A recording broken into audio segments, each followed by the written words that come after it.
असते किंवा दुसऱ्या भांड्यामध्ये काढून घेऊ याला, जेणेकरून हे आता पुन्हा लागणार नाही. असं सगळ्यात महत्त्वाची टीप लक्षात ठेवायची. अशा प्रकारे छान असं बेसनाने तूप सोडलं आणि ग्लेज आली बघा, असं शिजायला लागलं ते की असं एकजीव होतं आणि पसरायला लागतं भांड्यात, की समजून जायचं बेसन आता शिजत चाललंय म्हणून.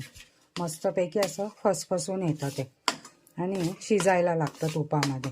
तूप ते वेगळं व्हायला लागतं. तर अशी सिच्युएशन आली की सगळ्यात महत्त्वाची टीप ही आहे की 3 वाट्यांसाठी 3 वाटी जे बेसन घेतलेलं तुम्ही त्यासाठी 3 चमचे पाणी घेतलेलं आपण इथे. आणि हे पाणी आता ह्याच्यावर घालायचं, हे बघा असं, आणि छान असं दाणेदार होईल हे बघा. आणि गॅस बंद करून टाकायचा. हे बघा मस्त कंदी पेड्यांसारखे आहे ना तुमचे बेसनाचे लाडू बनतील. बेसन बघा लगेच असं फसफसून आलं पूर्ण. तर मी याच्याबरोबरच छान अशी बारीक करून घेणार आहे.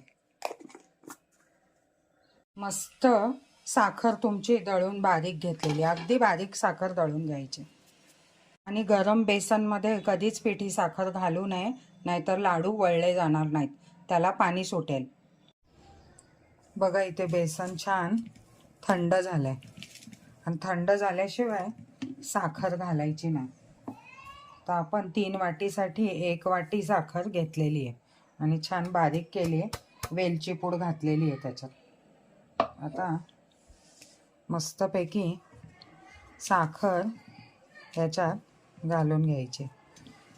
अगदी थंड पण नाही, अगदी गरम पण नाही, पण गरममध्ये कधीच घालू नका. आणि आता छान सगळीकडून साखर लावून घ्यायची, छान असं एकजीव करून घ्यायचं.